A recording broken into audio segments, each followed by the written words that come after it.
This channel does not promote any violent, harmful, or illegal activities. All content provided by this channel is meant for an educational purpose only. মালদার সাংগঠনিক বৈঠকের আগে তৃণমূলকে তীব্র কটাক্ষ BJP নেতা সুকান্ত মজুমদারের। তার দাবি, এবার দুয়ারে জঙ্গি প্রকল্প চালু করবে মমতার সরকার।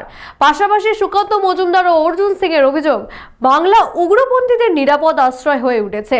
দিল্লি বিস্ফোরণ সহ বিভিন্ন ঘটনায় বাংলা যোগসূত্র সামনে আসছে বলে দাবি তাদের। আর কি বললেন তারা, শুনে নেব। মালদায় 4 সাংগঠনিক জেলার প্রতিনিধিদের নিয়ে বৈঠক করলেন বিজেপির সর্বভারতীয় নেতা সুনীল বানসাল। সভার আগে তৃণমূলকে কটাক্ষ করে বিজেপি নেতা সুকান্ত মজুমদার দাবি করেন, এবার দুয়ারে জঙ্গি প্রকল্প চালু করবে মমতা সরকার। সঙ্গে তার প্রতিশ্রুতি, বিজেপি ক্ষমতায় এলে অন্নপূর্ণা যোজনায় লক্ষ্মীর ভান্ডারের তুলনায় 50 টাকা বেশি দেবে সরকার। দিল্লি বিস্ফোরণ কাণ্ডে উত্তর দিনাজপুরের এক ছাত্র গ্রেপ্তারের প্রসঙ্গ তুলে তিনি বলেন, দেশের বিভিন্ন বিস্ফোরণ ঘটনায় পশ্চিমবঙ্গের যোগসূত্র বারবার সামনে এসেছে। বীরভূম, মালদা, নদিয়া সহ বিভিন্ন এলাকাকে তিনি উগ্রপন্থীদের আখড়া হিসেবে উল্লেখ করেন। একই অভিযোগ তুলেছেন ব্যারাকপুরের প্রাক্তন সাংসদ অর্জুন সিংও। তার দাবি, পশ্চিমবঙ্গ জঙ্গিদের নিরাপদ আশ্রয়স্থল। শেখ হাসিনার বাবা মুজিবুর রহমানের হত্যাকাণ্ডে জড়িতরা এবং কাশ্মীরের জঙ্গিরাও বাংলায় আশ্রয় নিয়েছে এবং দিল্লি বিস্ফোরণে নেপাল হয়ে আসা অ্যামোনিয়াম নাইট্রেট রাজ্যের মাধ্যমেই পাচার হয়েছে। এ বিষয়ে রাজ্য প্রশাসন ও রাজনৈতিক নেতৃত্বের ভূমিকা নিয়েও তদন্তের দাবি তুলেছেন তিনি। মাননীয় প্রধানমন্ত্রী গতকালই স্পষ্ট করে দিয়েছেন যে ওনার যে দুটি বক্তব্য, একটি বক্তব্য যে মা গঙ্গা বিহার হয়ে তারপরে বাংলায় আসে, তো বিজেপিরও জয়যাত্রা বিহার হয়ে এবার বাংলায় প্রবেশ করবে। এবং মাননীয় প্রধানমন্ত্রী যে দীপ্ত কণ্ঠে ঘোষণা করেছেন যে বাংলার এই জঙ্গলরাজ, সেই জঙ্গলরাজকে আমরা উপড়ে ফেলব। মাননীয় প্রধানমন্ত্রী শ্রী নরেন্দ্র মোদীর নেতৃত্বে ভারতীয় জনতা পার্টির প্রতিটি কর্মী, নেতৃত্ব, কার্যকর্তা তারা প্রত্যেকেই তৈরি হয়ে আছে এবং তারা কোমর বেঁধে তৈরি হয়ে আছে তৃণমূল নামক উগ্রপন্থীদের সহায়তাকারী এই সরকারকে উপড়ে ফেলার জন্য। দেখুন, আমি মাননীয় প্রধানমন্ত্রীর বক্তব্য আপনারাও শুনেছেন, আমিও শুনেছি।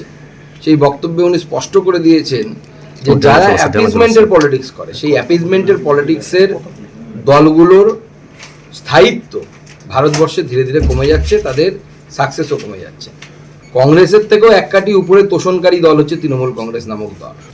না, আমি তো যেদিন বিস্ফোরণ হয় এবং ইনভেস্টিগেশন যখন শুরু হয়নি, মানে যা শুরু হয়েছে, কাউকে অ্যারেস্ট করা হয়নি, সেই সময় কলকাতাতে আপনাদের সাংবাদিক বন্ধুদেরকে বলেছিলাম যে দেখবেন এর আগে যতগুলো বিস্ফোরণ হয়েছে প্রত্যেকের তার পশ্চিমবঙ্গের সাথে কোনো না কোনোভাবে জুড়ে আছে, দেখা গেছে সামনের দিকে। এবারও যদি ওরকম হয়, আমি অন্ততপক্ষে আশ্চর্য হব না। এটা আমাদের ভাবার সময় এসেছে পশ্চিমবঙ্গের সংখ্যাগরিষ্ঠ ধর্মীয় সম্প্রদায়ের মানুষের যে আগামী দিনে মমতা বন্দ্যোপাধ্যায়ের নেতৃত্বে যদি এই রাজ্য চলে, তাহলে এখনই যা অবস্থা হয়েছে, পাড়ায় পাড়ায় উগ্রপন্থী, দুয়ারে উগ্রপন্থী প্রকল্প চালু হয়ে গেছে। এই দুয়ারে উগ্রপন্থী প্রকল্প কিন্তু এখন দিল্লিতে ফাটাচ্ছে বা নিজেও ফাটছে, দুদিন পরে কিন্তু আপনার বাড়ির সামনেও ফাটবে, মালদাতেও ফাটবে, মালদা মিউনিসিপ্যালিটির বাড়ির সামনেও ফাটবে। দক্ষিণ 24 পরগনা অনেক জায়গা আছে, নদীয়ার বেশ কিছু অংশ উগ্রপন্থীদের আখড়া, বীরভূম বহু জায়গায় উগ্রপন্থীদের আখড়া হয়ে গেছে। ভারতবর্ষে যখনই কোথাও বোম বিস্ফোরণ হবে, তার কোনো না কোনো লিঙ্ক আপনি পশ্চিমবঙ্গে পাবেন। দেখুন, বাংলার মা বোনেদেরকে আমরা আশ্বস্ত করতে চাই যে ভারতীয় জনতা পার্টি, মমতা বন্দ্যোপাধ্যায় এখন ভারতীয় জনতা পার্টিকে ভয়ে, ভারতীয় জনতা পার্টির ভয়ে ওনার যিনি অর্থ সচিব আছে তাকে বলেছেন যে আমি 1000 টাকা করে বাড়াতে চাই লক্ষ্মীর ভান্ডার। পারা যাবে কি? আমার কাছে যা খবর, অর্থ সচিব বলেছে যে আমাদের রাজ্যের আর্থিক স্বাস্থ্য তো ভালো নেই, 25-এ প্রায় 8 লাখ কোটি টাকা লোন হয়ে যাবে আমাদের এই রাজ্যে। প্রত্যেকের মাথার উপরে আপনাদের 70,000 টাকা করে লোন আছে, আমার মাথা তো ইনক্লুডিং। তো এই 8 লাখ কোটি টাকা লোন নিয়ে লক্ষ্মীর ভান্ডার অত বাড়ানো সম্ভব নয়, তবে কিছুটা বাড়ানো হবে। আমি আজকে বিজেপির একজন সাধারণ কর্মী হিসেবে আপনাদের মাধ্যমে রাজ্যের মহিলাদেরকে আশ্বস্ত করছি যে 50 টাকা বেশি হলেও তৃণমূল যা ঘোষণা করবে তার থেকে বেশি আমরা অন্নপূর্ণা ভান্ডারে দেব মহিলাদেরকে।